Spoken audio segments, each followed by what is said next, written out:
When I was 145 pounds, I said I was going to be a bodybuilder and no one believed me. And now I stand here at 220 pounds. I can tell you, if you set your mind to something, you can accomplish it 100%. And just because other people can't see it for themselves, those are their own limits. You don't have to live under their limits. Welcome back, guys, to the Fireside Physique podcast. I'm your host, Talon Westervelt, and today I got the chance to talk to Mr. Tampa himself, Luis Estrada.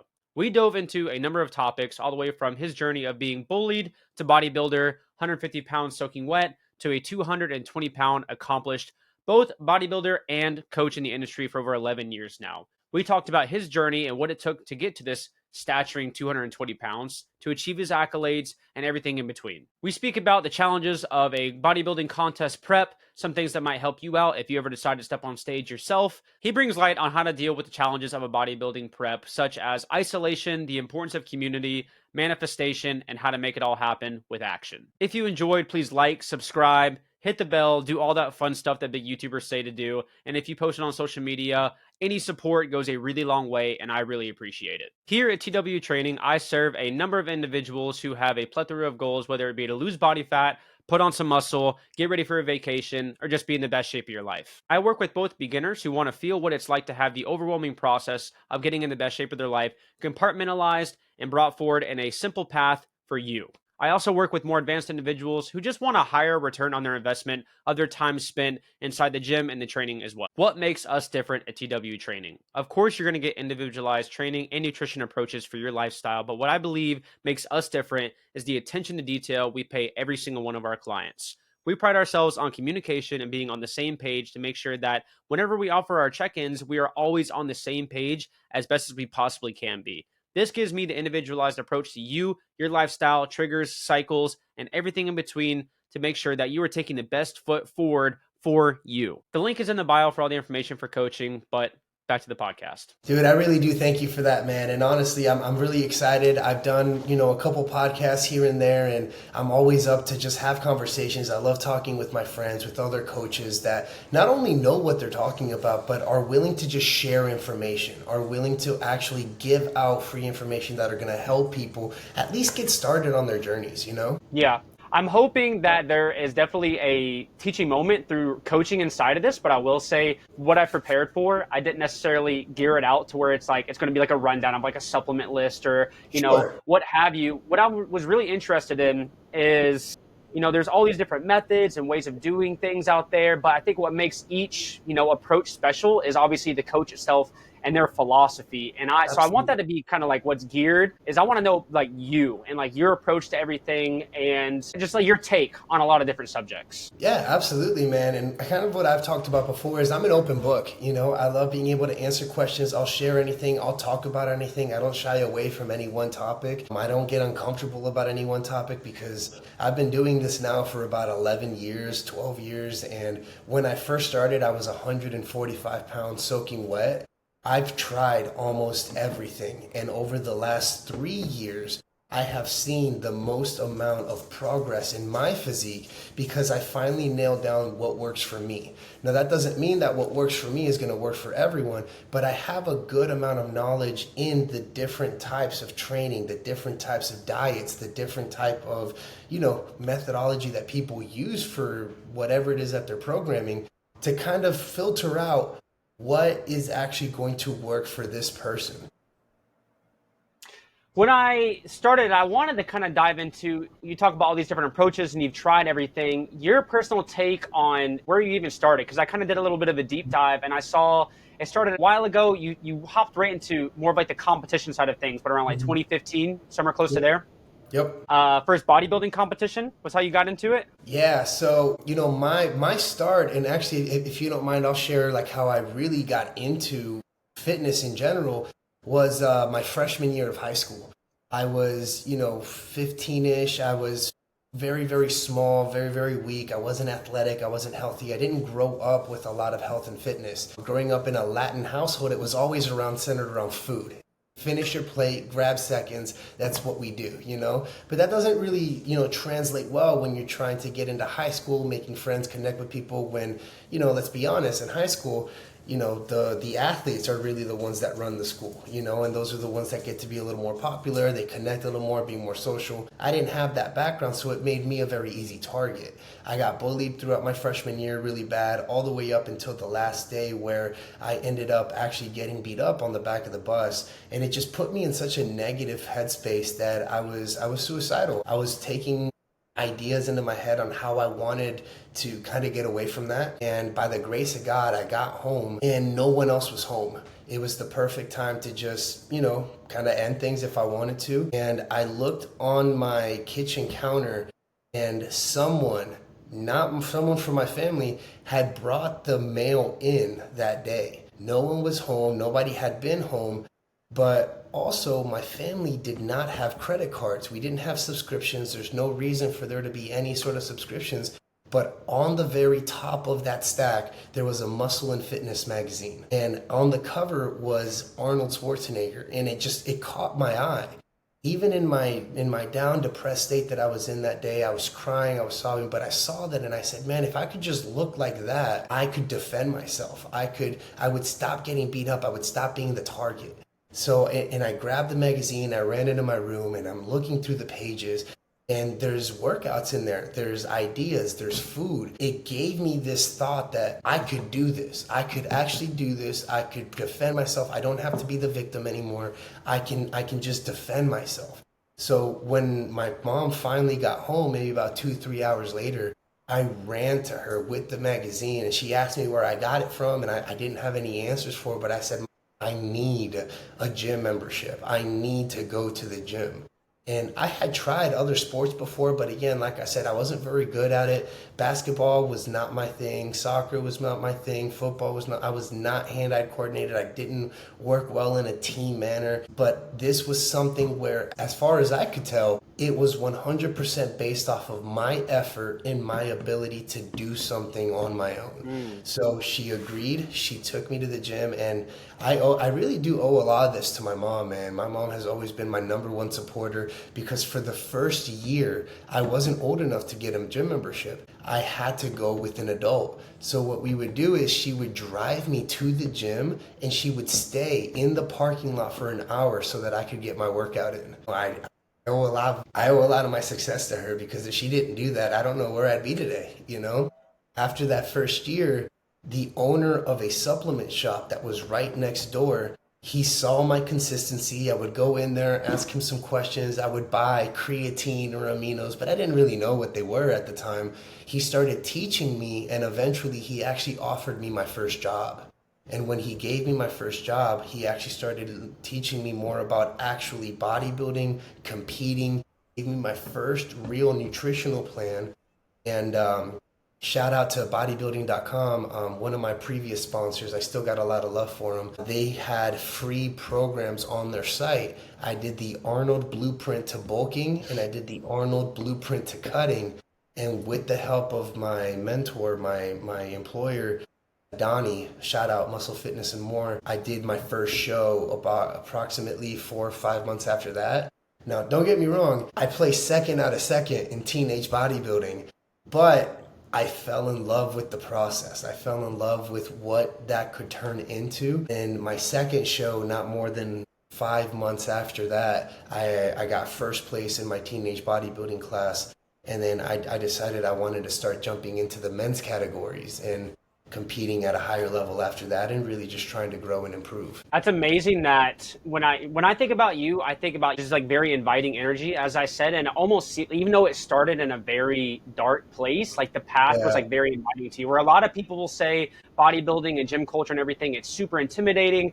It's very like outsider, not friendly or anything, but it seems like it was almost opposite for you where you had all these people that are willing to help you out, the resources and everything almost like allured you in, like pulled you all the way in and guided you. Dude, absolutely, man. And I think that's very twofold. One, you can take a look at the sport of bodybuilding and think that it's very intimidating, think that it's very difficult, think that it's so far-fetched, but I was at a place that I was desperate. I needed something to pull me out of my hole, and At some point when you're desperate, you're going to latch onto anything, and it doesn't matter how hard it was. To me, training an hour a day, dieting, being hungry, that was easier than waking up every day knowing that I was going to be a target that day.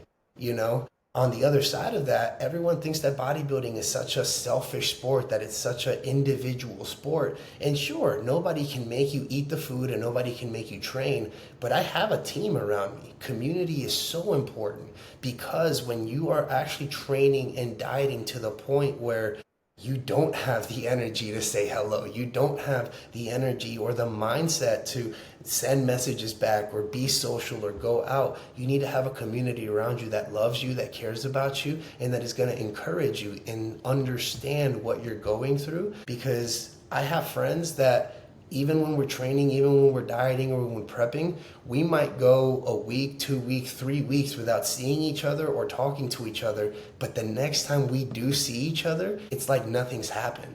You know what I mean? Like there's this sense of understanding life is going to happen. We don't need to be in each other's face every single day to still have value to each other, and we'll still check in on each other, but at the end of the day, encouragement and support is so much more than just being in each other's presence all the time. It's knowing that we're here for each other when we need it. I love that. And I'm going to beat the dead horse out of it. Like I said, I just love that energy that you bring, especially like nowadays. And I almost feel bad now, because whenever you were like back, like deep in your prep, it was like a year ago or something like that, close to it probably. And, it's all sunk in, and I'm like, how are you feeling? And you're like, yeah, I'm, like shit, but good. And now I'm like halfway through.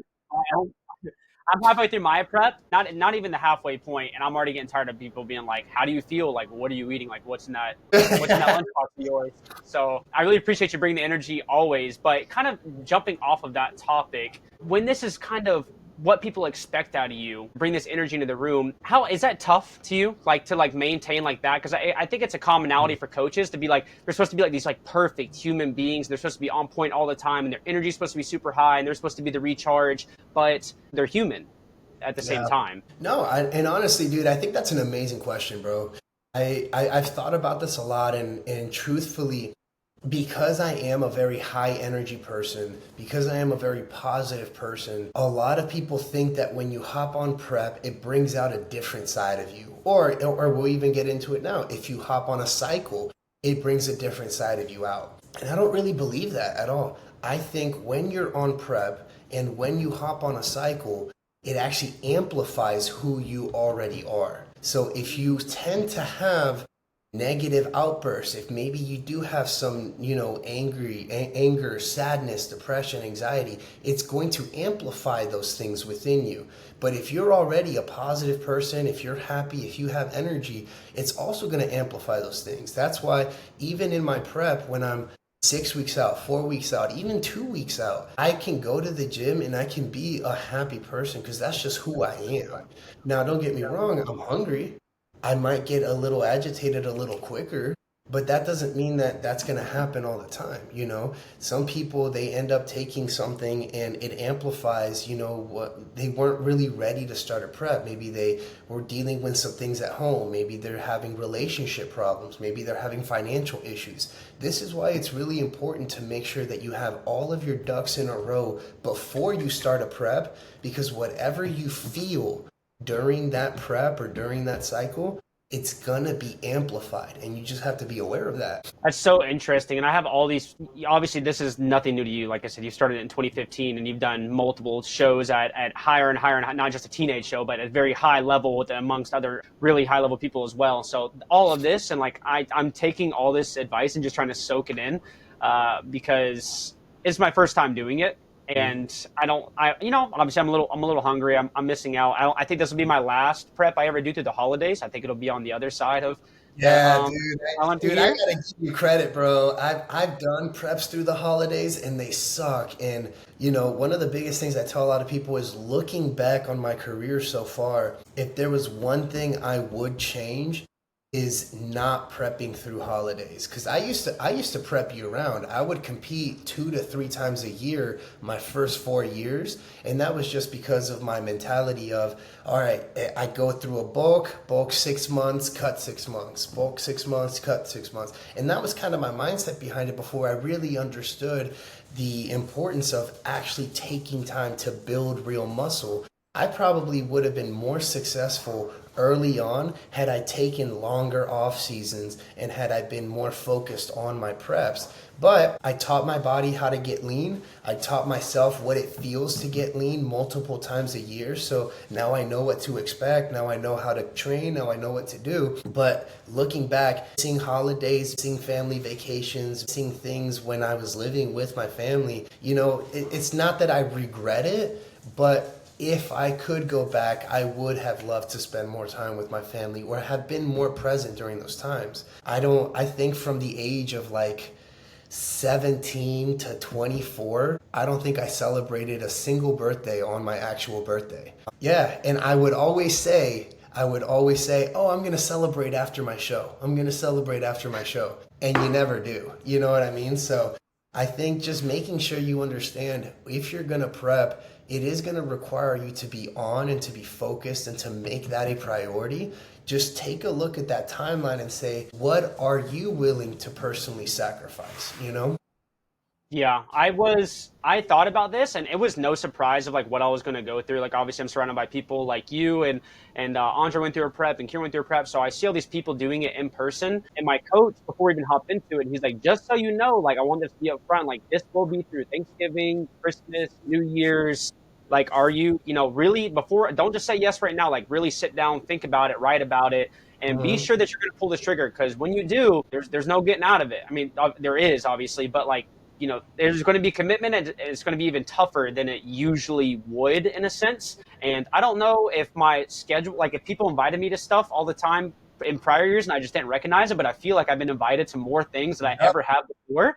And I have not been able, I'm sorry, like, I got invited to a graduation with a buddy, and I felt terrible having to tell him that I couldn't go. It would cost me money to fly in. And as soon as I fly in, I got to scramble to get to a grocery store to make sure that I have my meals. I got to find a gym nearby. You guys are going to be partying. I can't even drink. I'll sit there in the corner and just be hungry and like mad that I can't participate. So I'm having to turn down these events. Like, I had a buddy invite me to a ski trip, and I'm like, there's just so many external factors that I guess I didn't really think about what you had to control in a prep Yeah. scenario. Like, I did, but I didn't. And I tried it out one time where I went out of town during this prep, and it was just a nightmare. Like, Yeah. it was so tough to stay on plan and everything. And it was a lot harder than I honestly anticipated it to be.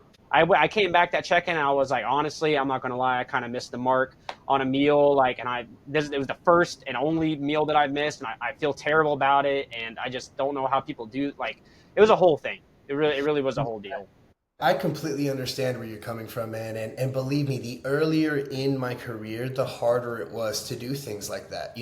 But as you progress and as you start learning things, it becomes a little easier. I promise you that. It gets a little easier to pack certain things. You start learning what are the main things that you have to pack. For example, for me, if I'm going to go out of town, I'm going to pack my chicken and I'm going to pack my lean ground beef because I know that those are the bulks of my meals and I can make most of my meals out of those two ingredients. When I'm out, I always look for a suite, something that has an indoor kitchen in there, or a kitchenette, something where I can actually cook. If it's microwave only, I can make it work, but lean ground beef, chicken breast that's already cooked, take about 2 to 3 pounds of cooked meat with you in Tupperware and stuff, and then get the minute rice. Personally, I like the, what are they called? The bends or whatever. Yeah, yeah, yeah. And that's usually pretty close to normal macros for white rice, or you can cook your own white rice. Honestly, between those three ingredients and almond butter, you can make the macros for any meal that you have. It's just Yeah, measuring it out. It's making sure that you time it correctly for what you need. And honestly, those, shout out to Fairlife, those core powers, they are lifesavers, bro. to switch topics a little bit, there is a very prevalent theme inside of your Instagram and stuff that you talk about, the word manifestation. and making it all come true. And what does that mean to you? So manifestation to me, it's a very spiritual word at its core, but I truly believe, and even in my faith, and this is something that I talk about on my Instagram as well, when you're working towards something, you have to put it out there. You have to ask God, this is what I want. But a lot of people believe that that's where it ends, and it's not. I believe God is a collaboration. You ask God for the thing you want, but you also have to put yourself in the position to work for it, to do it, to receive it. Otherwise, it's not going to happen. So for me to say, I want to manifest, perfect example, 2024. I started that prep for Mr. Tampa in September of 2023. It was probably about a 32-week prep. It was one of the hardest things I've ever done. But from week one, I said, I'm going to be Mr. Tampa. That to me is manifestation. Every single week, I said, I'm going to be Mr. Tampa. You could not tell me that I wasn't going to win. You could not tell me that I wasn't going to show up my best. But every single day, I was checking the boxes off. I was training, I was dieting, I was checking off all of my supplements, I was making sure I got my sleep, I was making sure that regardless of what was going on around me, I was doing what I needed to do, but I was speaking it into existence because not only did I believe that I was going to be Mr. Tampa, I believe I was already there. Doing the things, understanding I am that thing now, I'm just checking the boxes off. That's step number one. And I don't know if you and I got to talk a whole lot about it, but that prep was probably one of the most difficult preps I've ever undergone just due to personal things at home, between financial issues that skyrocketed between my partner and I, and relationship issues that skyrocketed between my partner and I. There was no sense of peace at home. My peace was at the gym.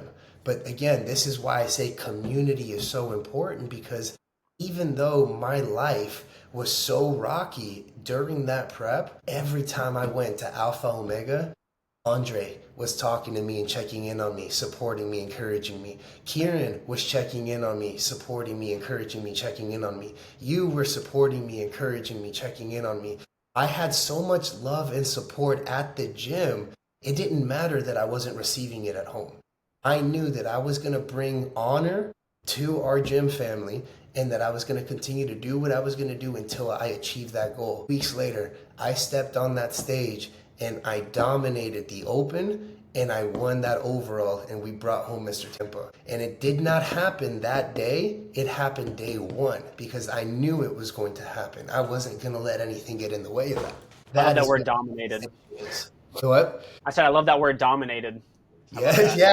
I like to believe I'm a very humble person, but I'm gonna speak truth. And when I tell you I dominated that class, I dominated that C class. Now, the overall battle, that was tough. I do give a lot of credit to, the other class winners. I got to talk to them. Chris, my boy, I forget it. I'm losing his name right now, but all four of the class winners were incredible. They brought their best packages, and honestly, I don't think I would have wanted an overall win that was just handed to me. But I know that one was earned, and that one was earned on that stage through my posing and through the conditioning that we worked on. Yeah, it makes it even sweeter when people might think they want things handed to them, but really you don't. Like the struggle and the challenge of things is what makes anything really special. Like you don't want the easy path, even though you might think you do.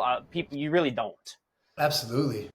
It's so funny that you went right into, when I talked about manifestation, you went right into like character qualities. Like I really love that, because in my notes right here, I have Maserati manifestation, because I was like there was like a picture of you like leaning on a Maserati, and you're like, one day I will have this Maserati. And then years later, obviously you got it. Dude, the Maserati story is one of my favorite stories to tell, because I must have been like 17, 18. I was working at a weight loss facility at the time. And I had worked my way up from front desk to assistant general manager, and they gave us a 2-week notice. They said they're going to be moving the location to California. So I had 2 weeks to decide, am I moving to California, or am I just going to finally get my personal training certification and go all in on myself? Am I going to trust myself? Well, I started my personal training certification, went from I was probably making about 45K a year as an 18-year-old, and that quickly diminished to about 400 a month as a personal trainer. And that was just the beginning. For the first year, it was struggle to try to get bills paid and try to do things. I actually had to get rid of my car at the time. I had a really nice Genesis Hyundai Coupe, and I had to trade it in for an older Honda Accord because it was just reliable, more gas efficient. It helped me pay bills and stuff. So for the first year of personal training, I wasn't making any money, and I got really depressed. I got really upset. I was still competing. I was still training. I didn't really compete that year because I didn't have the money for it. But I remember one day I drove to the gym that I was training at in Hilton Head, and I had my own parking spot, Not that it was like reserved or anything, but it was like my parking spot. You know what I mean? There was a royal blue Maserati parked in my parking spot that day. And for some reason, it just kind of set me off for a second. I was like, man, everything's already tough today. Someone's in my parking spot, da da da. Like that really mattered. That was just me being incredibly selfish and just being incredibly negative. And I got out of my car and I looked around the Maserati, and it just kind of hit me. I'm not upset that there's a car in my spot. I'm upset that I don't own this car. I'm upset that somebody worked their ass off to own this car, and it deserves to be front and centered. It's just not mine. And as I'm thinking about this and I'm admiring the car, the owner, she was like a 32-year-old real estate agent. She was walking out. She saw me looking at it, and she unlocked it. And I looked around and I saw her, and she's just kind of smiling at me, and she goes, "Do you want to start it? Do you want to go in and start it?" She was so kind. She let me get in that front seat and start the car, and I could feel the vibration. I could feel the power behind the engine. And just something in that moment clicked, and I said, I'm gonna own a Maserati. And from that moment on, again, this is manifestation right here. This is what it really is. It's I'm going to own a Maserati. And from every day moving forward, when I saw a Maserati, I would have someone take a picture of me next to it. I needed to keep that in the forefront of my mind, that I deserved a Maserati, that I could be someone that was worth driving one.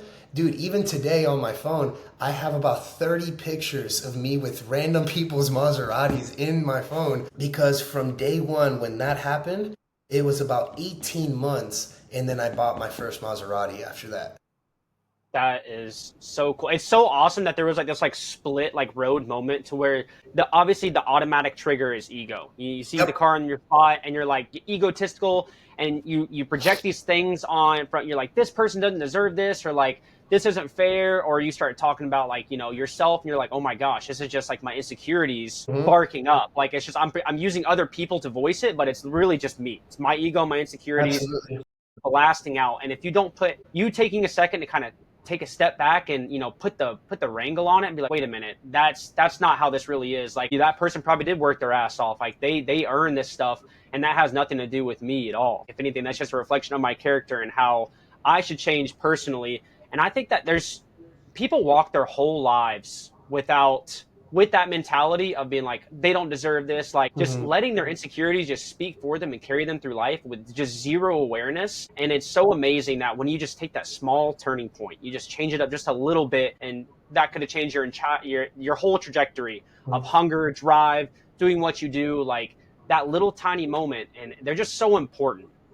Well, I think one of the biggest differences too in when you're making that decision, because I truly believe everyone is going to end up in the valley of decision multiple times in their life, and they can either choose to lean into the negativity, or to lean into that insecurity, or to lean into the belief system that has kept them where they are, or they're going to choose something different. And I think truthfully, the biggest difference that I've noticed in my life in that decision is kindness. Because even in that story, when I was admiring the car, but I was upset and I was angry, and the lady came out and she was kind. She saw me admiring. She turned the car on. She allowed me to go in there. Not everyone would have done that. Especially, I wasn't a small dude at the time. I wasn't as big as I am now, but I wasn't a small dude. I had a really ugly scruff. I had a super long hair. Like I didn't take care of it. I didn't take care of myself very well, other than going to the gym.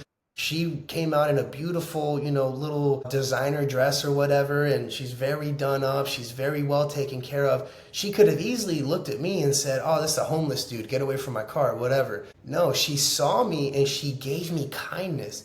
And I think for me, a lot of the success that I have seen in my life is because people that were in better positions than I was, they gave me kindness. Even the supplement shop owner, he owned a supplement shop. He'd competed before. He'd done a lot of major things. He saw a lot of worldly success.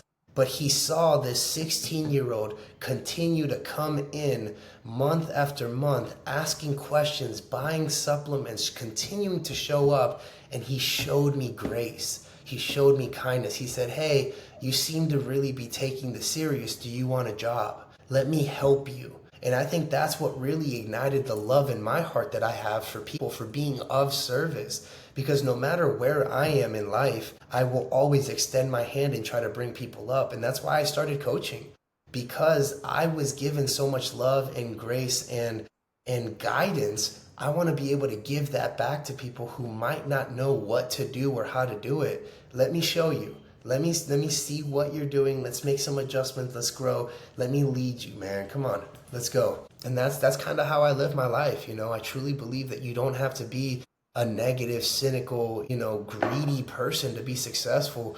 You can make a lot of money and you can be very successful and be kind and be gentle and be a light to the people around you. It's one of my favorite things about the coaching industry, and I'm nowhere near to where I want to be now, but I don't think the driving point of it will really ever change, in the sense of, I think coaching is like the ultimate form of like love, like care for another human being. And I think they're the two most major ways to impact somebody's life is obviously financials. Changing them financially is going to impact them majorly, and changing their health. And I Yep. can't do anything about your financials, but the health side of things, if I can play a part in that and give you an entire new sense of life, direction, confidence, who you are as a person gets upgraded in quality, I think that is amazing. And I love the idea of like just being like a good servant to other people. It's even part of my check-ins. Like, one of the last questions I have on there is there anything that I miss? Is there any way I can better serve you? I use the word serve specifically because that's like what I want to do. And I don't find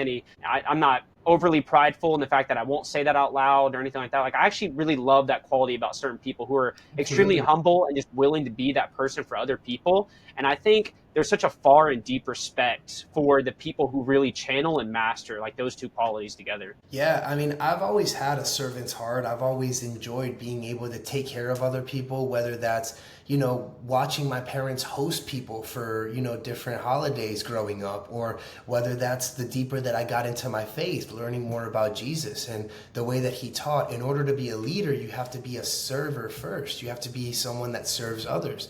You can't lead until you've learned to serve.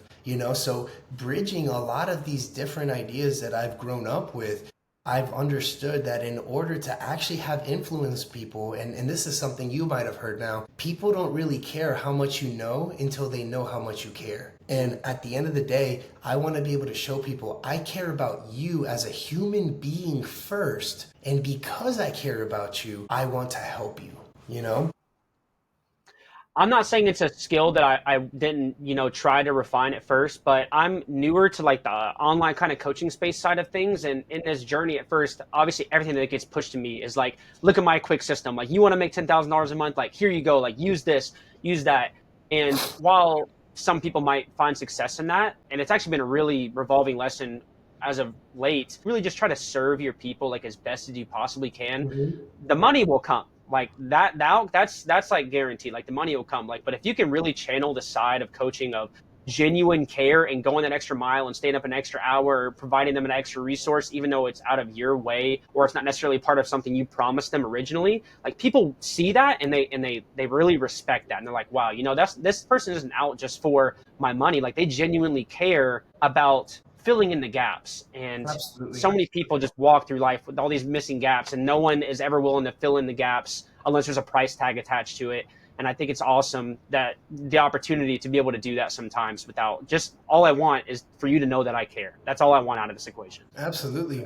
Absolutely. Over the last 10, 11 years, When I first started bodybuilding, when I first started learning these things, I had a lot of amazing mentors in my life. I had, Donnie, the one who took me under his wing. He gave me my first job, gave me my first program, put me on show for the first time. And then at my first show, I met a guy named Phil Mullins, and he was a personal trainer at that same gym that I ended up training at for so long on Hilton Head. He took me under his wing. He saw me compete. He saw a lot of really good qualities, and he said, hey, you need a training partner? And he was like 34, 35 years old. I was like 17, 16 at the time. And we ended up training together for over 4 years. And he taught me a lot about training and intensity. Now, don't get me wrong, we were doing some really wild things. Like we would go into a 5x5 squat and directly go into a 3x6 deadlift, and we would do this twice a week, and we were pushing numbers like crazy. And I mean, we were really destroying our bodies, but we were building muscle, and we were pushing each other. We were challenging each other. And we and him, we still talk to this day. And we look back and we're like, yo, remember when we were doing 4-hour workouts and then we would go on the bridge? and we just laugh about it now, but it's like, you're going to come across people in your life that are going to want to help you. It's very important that you let them, it's very important that you allow there to be people that can pour into you just out of love, out of connection, and out of just real, genuine guidance.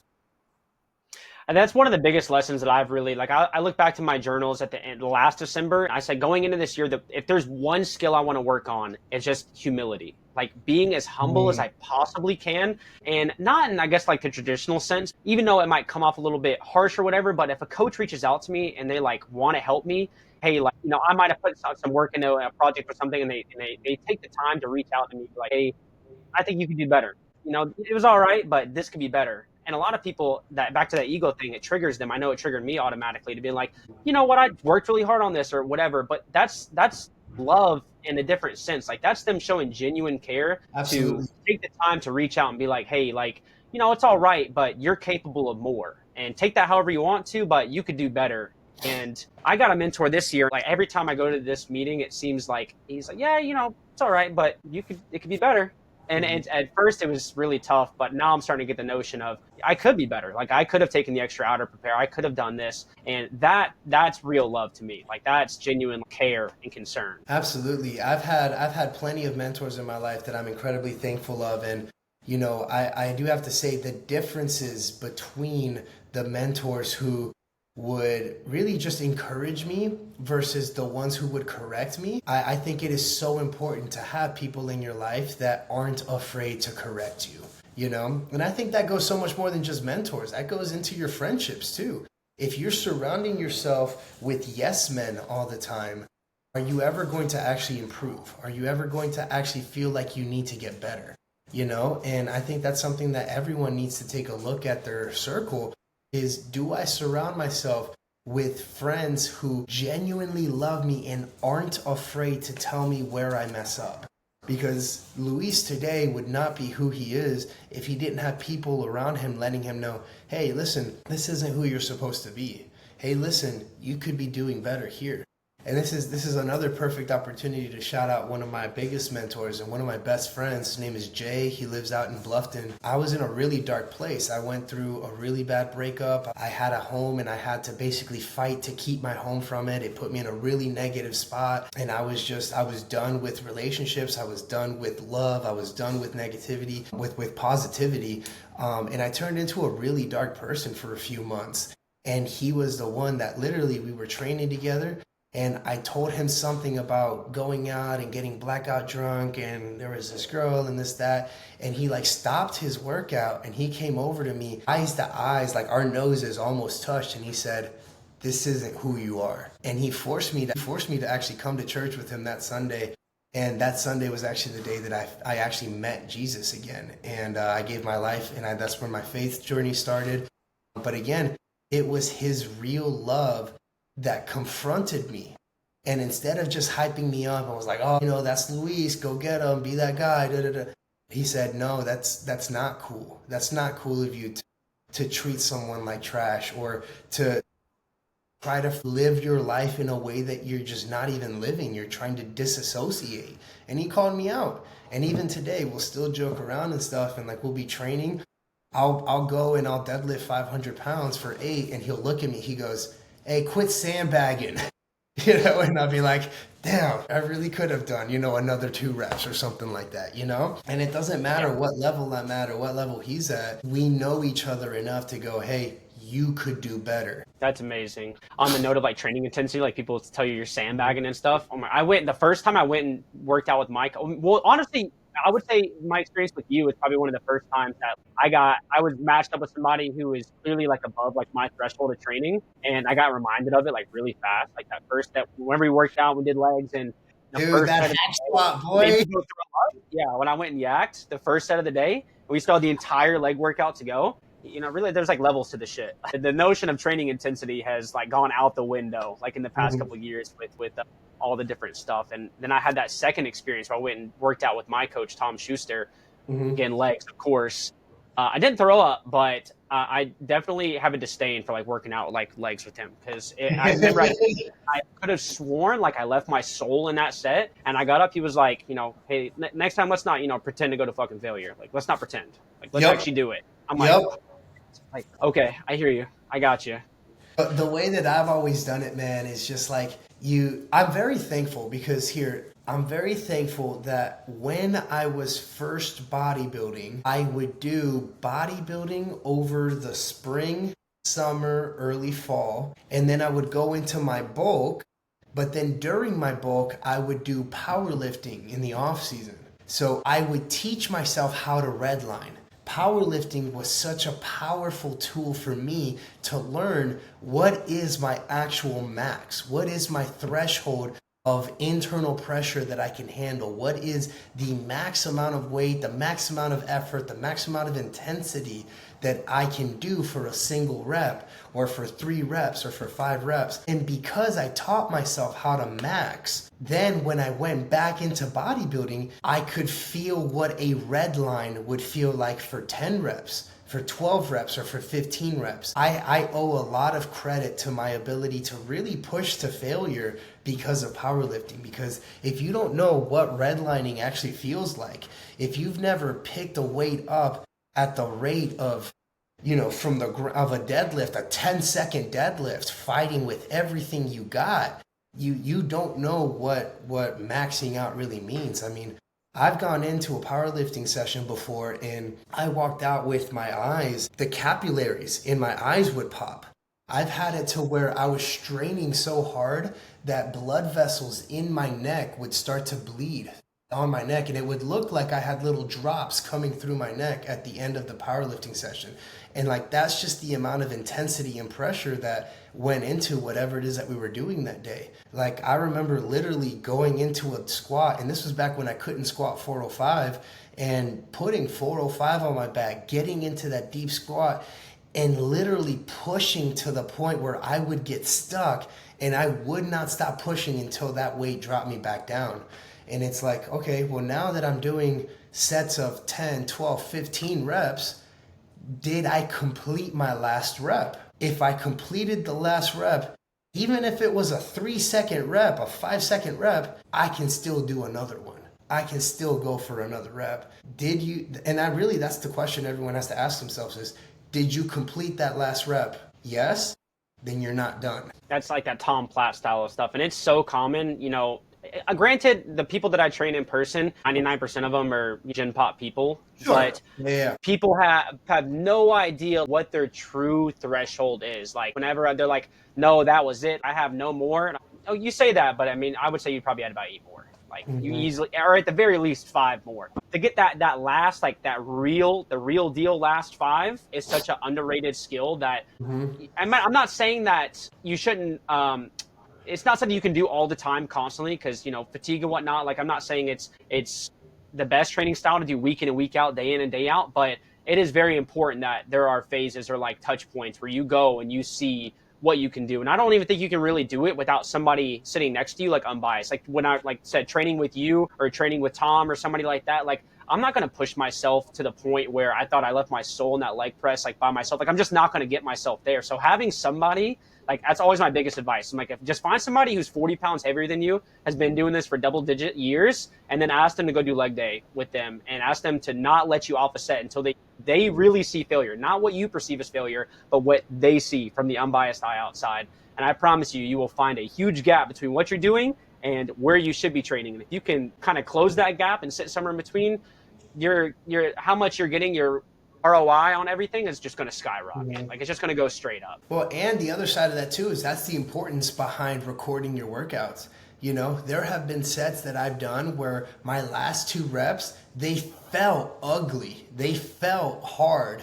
But then I look at my video and I'm looking at it from a coaching perspective and I say, wow, I had no sticking point. I didn't really slow down on my rep. It was just, it felt hard, but it didn't look hard on the video.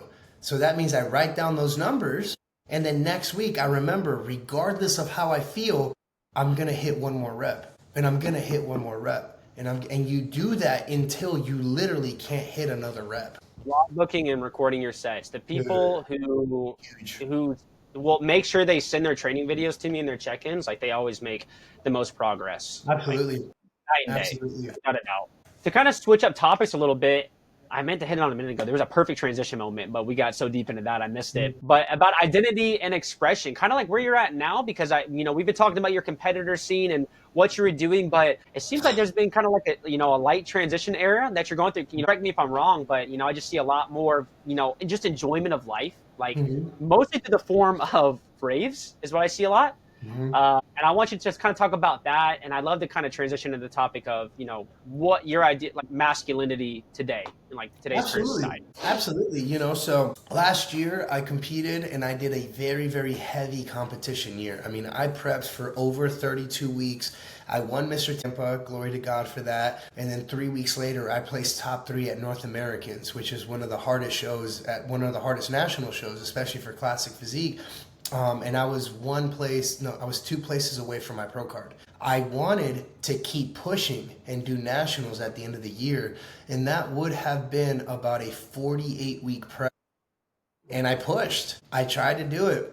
About 2 weeks out from the show, my body gave out. It was just too much systemic stress. I had been on my cycle basically the entire year too, and it was starting to affect me negatively, where every time we cut food or we increased cardio, we did anything, I actually started retaining more water and I actually started softening up. And I didn't want to step on stage with a presentation that was worse than what I presented at North Americans. Even though it was an additional, 12 weeks of prep, the body has its limits. So I decided, okay, I pushed it hard, I prayed about it, and I just kind of got this word of knowledge saying, take 2025 off. Focus on your business, focus on life, focus on connection, because truthfully, I've lived in Tampa. Tomorrow actually marks 3 years. I've lived in Tampa for 3 years now. And for most of that time, I have been bodybuilding, I've been competing, I've been prepping. So I haven't really gotten to explore much of Tampa. And even to this day, I still haven't gone out to downtown Tampa and walk around. I still can't tell you what's in downtown Tampa right now, which is kind of crazy, but I took this year basically to continue growing, letting my body heal. I've been off cycle all year. I've still been dieting, I've still been doing my food, but I'm allowing myself extra. I promised myself if I can stay around 220 pounds, I'm going to be very happy with that all year. So I've been maintaining that. I would probably say I'm about, if I really had to guess, about 12% body fat right now, which is a little higher than I'm comfortable with, but the year's almost over and I've lived. I really got to check off a lot of things this year. I got into EDM music back in March. One of my best friends, and funny enough, huge shout out to Jazzy. She's a competitor. She's an Olympia level competitor. She just placed top 3 at the Olympia for bikini. She invited me out to Miami with her in March, and I had the best time out there for Miami Music Week. I really fell in love with the EDM music scene. And I have my favorite artists that I've been checking off all year, going to see them, going to concerts, events, different raves. My favorites are the sweaty warehouses where you don't even know where the location is. They send you coordinates and you just show up hoping for the best, and usually they're the best, you know? But I say all that to say I needed a mental break. I needed a mental break. I needed a physical break. And coming up now, January 1st, you're the first person that I'm really sharing this with in a public space about.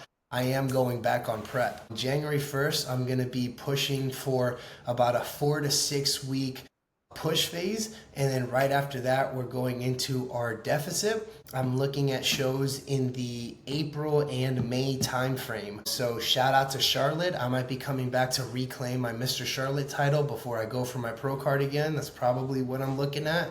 And I'm looking at Junior USA. So whoever's coming out to Charleston for Junior USAs, you better bring your best because I'll be there.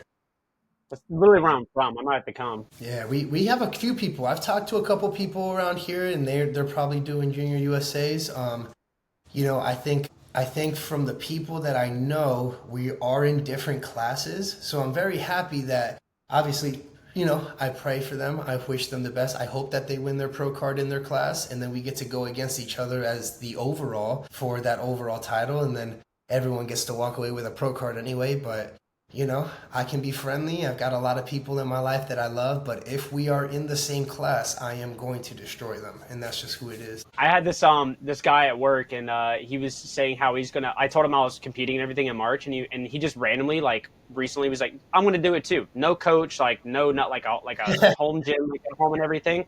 And I'm like, okay, dude, sure, man, do it. And I thought he was joking at first, but I think now he's started something like meal prep containers. I think he's serious about it, and I really hope that.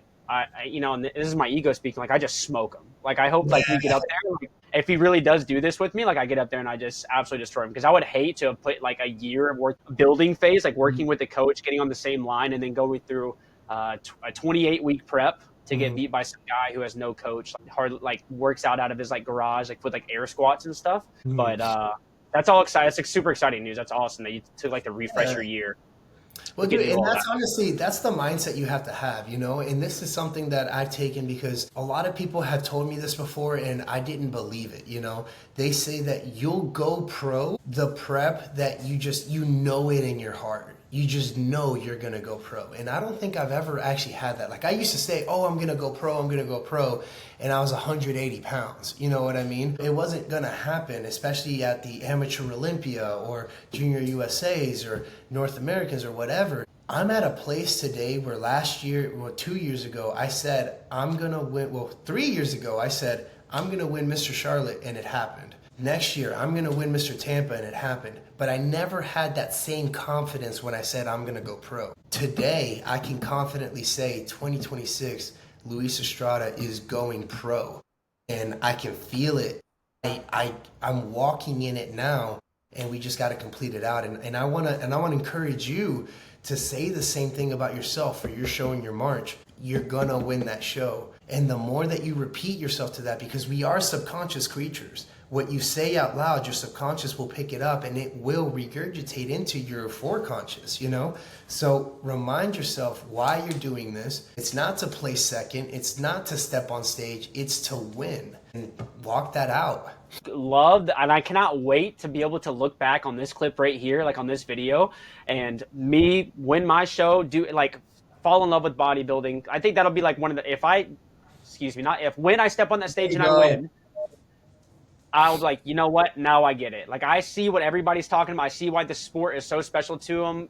And then in the further timeline, whenever you get your pro card, you can look back on this and be like, I claim this. I said this is going to happen. And I didn't just speak about it. I spoke about it often and I backed it up with action. I think that's amazing. It's so cool. Absolutely, dude.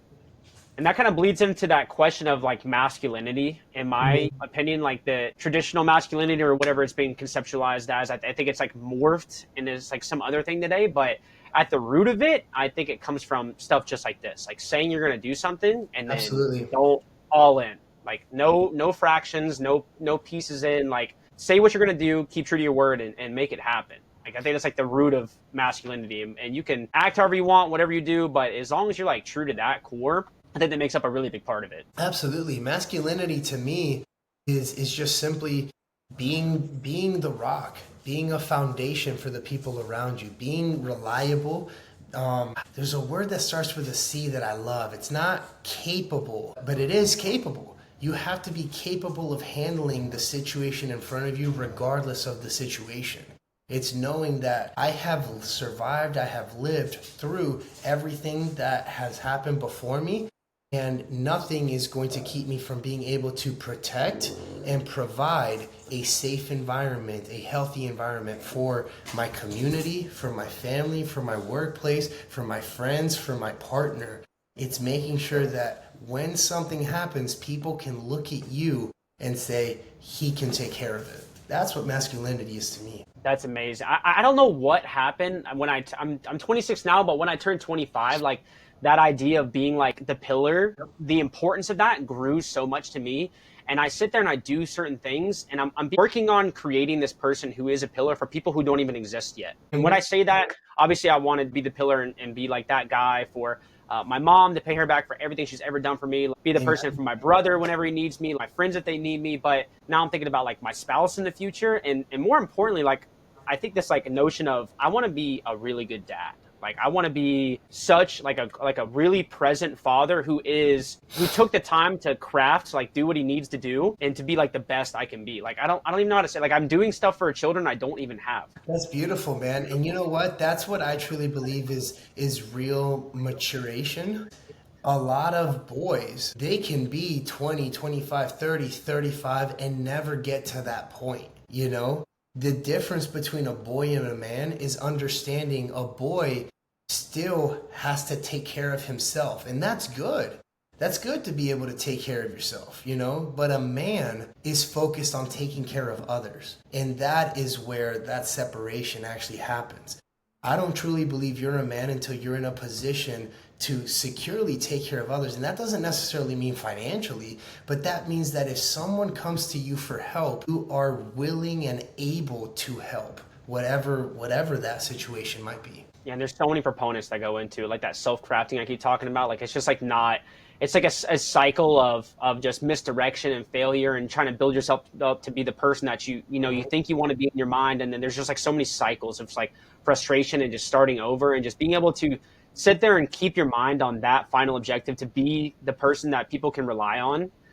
You just endure like you just endure all these qualities and the toughness to know that in the end, like it's going to pay back dividends, not only for yourself, but your self-worth, because you can provide for other people. And I think bodybuilding and everything is such a cool medium to like construct that through as well. The word was competent. That's my favorite word, competent.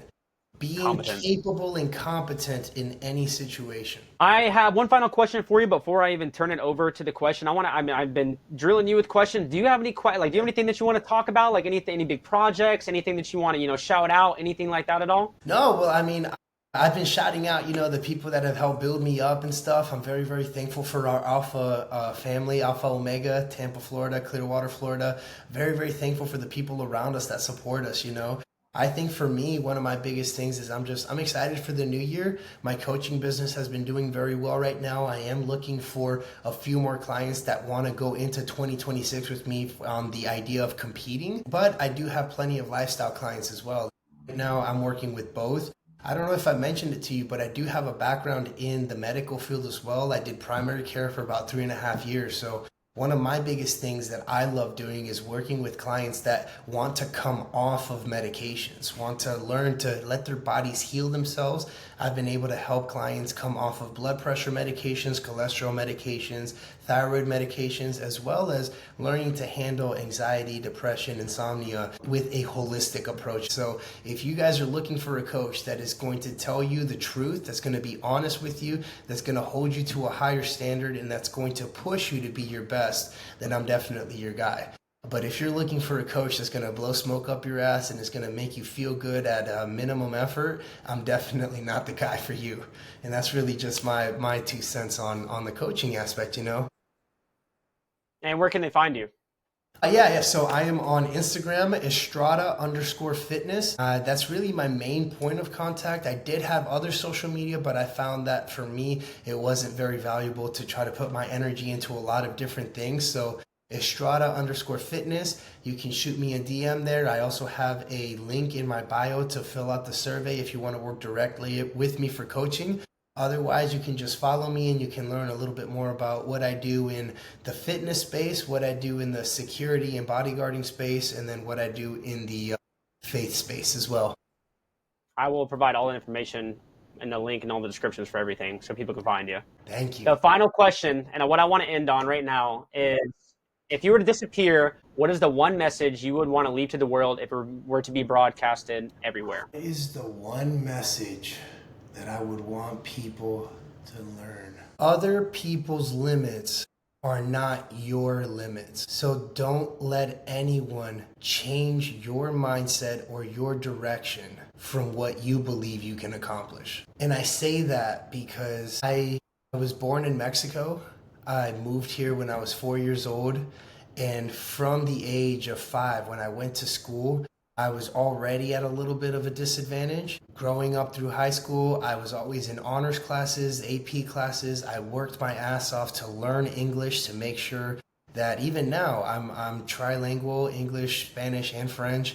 And every opportunity that I've gotten hasn't been one that was given to me. You know, even after high school, I graduated with a 4.3 GPA. I got into every college that I applied to, but I wasn't able to go because unfortunately I wasn't eligible for scholarships, not being a citizen, not being a resident to the extent that they wanted me to be. So I want to give this a reminder to anyone who feels like they were given a shitty hand, that they were dealt a bad hand to play. That's not your story. Your story is one of which you can work towards what you want. And I promise you, if you're willing to go after it, regardless of what people say, when I was 145 pounds, I said I was going to be a bodybuilder and no one believed me. And now I stand here at 220 pounds. I have multiple Mr. whatever accolades under my belt. I can tell you, if you set your mind to something, you can accomplish it 100%. And just because other people can't see it for themselves, those are their own limits. You don't have to live under their limits. So I just want to give that as a word of encouragement, because I promise you, there is plenty of opportunity and there is plenty of success for those that are willing to go and chase after it with a relentless pursuit. That's fucking beautiful. Thank you, Luis. You're the man. Thank you so much for taking time out of your day to hop on this and talk to me. I'll drop all the description, everything in the bio. But other than that, if you have nothing else, man, I hope you enjoy the rest of your day, and I'll be talking to you super soon. Dude, thank you. Thank you for having me, man. I pray success for you as you continue to grow, man. And if you ever need anything, you know I'm here. Big love. Yes, sir.